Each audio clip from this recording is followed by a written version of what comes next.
pas de vous abonner et d'activer la notification pour ne rater aucune de nos prochaines vidéos. On commence. Imagine-toi que tous les actes de bien que tu fais ne soient pas pris en compte. Tes prières, tes jeûnes, tes aumônes, tout cela sera annulé et deviendra poussière éparpillée si tu effectues le pire des péchés. Mais sais-tu quel est le pire des péchés? La pire des injustices envers Allah subhanahu wa ta'ala. Az-zina, le vol, le mensonge? Non, le pire des péchés, et le seul qu'Allah subhanahu wa ta'ala ne pardonne pas si on ne s'en repent pas, est l'association, ash-shirk. D'où provient cette information? De la meilleure des paroles, du meilleur des discours, celui d'Allah subhanahu wa ta'ala dans la sourate An-Nisa les femmes, au verset 48 où il dit: certes, Allah ne pardonne pas qu'on lui donne un quelconque associé.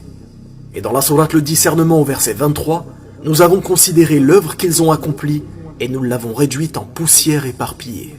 Comment donc nier l'importance d'étudier la meilleure des œuvres, la clé du paradis, le contraire du shirk, at-tawhid, l'unicité?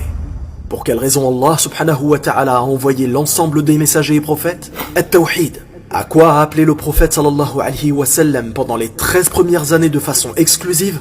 At-tawhid. Quel est le sujet principal de la sourate al-Fatiha? At-tawhid. Mais certains ressentent une gêne au fond d'eux et diront: tawhid, tawhid, tawhid. Tout le temps tu nous parles de tawhid. Oui, et avec fierté. Si tu ressens une crispation dans le cœur lorsque l'on parle d'unicité, il est peut-être grand temps que tu te remettes en question, car écoute la parole d'Allah subhanahu wa ta'ala à ce sujet dans la sourate Az-Zumar au verset 35 où il dit: et quand Allah est mentionné seul, sans associé, les cœurs de ceux qui ne croient pas en l'au-delà se crispent. Subhanallah. Qu'Allah subhanahu wa ta'ala nous préserve de faire partie de ces gens-là. Parmi les actes de shirk dont les gens ne se doutent même pas, le fait de donner du crédit aux thèses prétendant que les épidémies, les virus, les maladies ne viennent pas d'Allah subhanahu wa ta'ala et ont été créés par des hommes.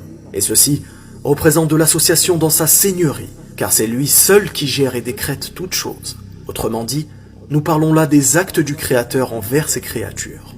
Parlons aussi des vœux qui sont faits à la vue d'étoiles filantes, après avoir jeté une pièce dans une fontaine, ou à la vue d'un trèfle à 4 feuilles. Vous ne le savez peut-être pas, mais le vœu, l'invocation, est une adoration à part entière, ad-du'a. Conformément à la parole du prophète sallallahu alayhi wa sallam rapportée par At-Tirmidhi, l'invocation c'est l'adoration même. Le fait de vouer cette adoration à un autre qu'Allah est de l'association dans l'adoration. Autrement dit, il s'agit là des actes de la créature envers son créateur. Parlons aussi de voyance, tarot, astrologie ou horoscope, prétendant détenir des informations invisibles et dans l'avenir dont seul Allah subhanahu wa ta'ala a la connaissance.